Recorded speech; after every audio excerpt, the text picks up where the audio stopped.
ప్రేక్షకులకు నమస్కారం. ADN news TV మనదర్శి మన లోకల్ ఛానల్.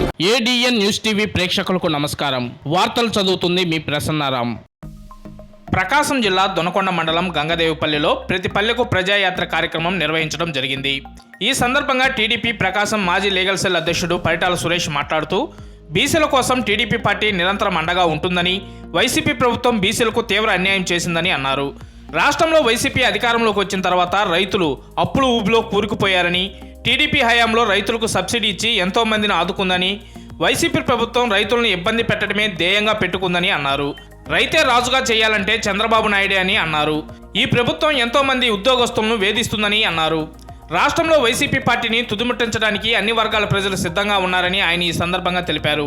ఈ కార్యక్రమంలో పోలయ్య, అంకయ్య, గురుబాబు, సుబ్బయ్య, బత్తుల అంకయ్య, రాజయ్య, కొండయ్య, కోటయ్య, ఇస్సాకు, శ్రీకాంత్, హేమంత్, వెంకటేష్, వెంకటేశ్వర్లు, ప్రసన్న, పలువురు గ్రామస్తులు తదితరులు ఈ కార్యక్రమంలో పాల్గొన్నారు. రాష్ట్రంలో పేద ప్రజలు బతకడానికి లేకుండా అక్రమ కేసులు పెట్టి ఈ దేశంలో ఆంధ్రప్రదేశ్లో ఒక దోషేసిన జగన్మోహన్ రెడ్డి ఈ రాష్ట్రాన్ని పరిపాలించి అర్హత కోల్పోయాడు, హక్కు కోల్పోయాడు. ఎందుకంటే ఈ ఆంధ్రప్రదేశ్ ఒక విభజన తర్వాత ఏర్పడిన తర్వాత ఈ రాష్ట్రాన్ని బ్రహ్మాండంగా అమరావతి నిర్మాణం చేపట్టడంలో ఈ రాష్ట్ర భవిష్యత్తు పునాది వేయాల్సిన బాధ్యత.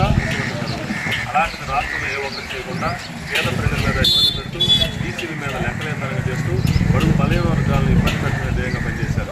నిన్న మొన్న తీసుకుంటే ఎక్కడ పెట్టిన కొట్టడాలు, తిట్టలు రాష్ట్రంలో బీసీల ఒక సోదర భాగం వ్యవస్థగా తయారైందంటే అత్యంతంగా చూస్తూనే ఉన్నాం.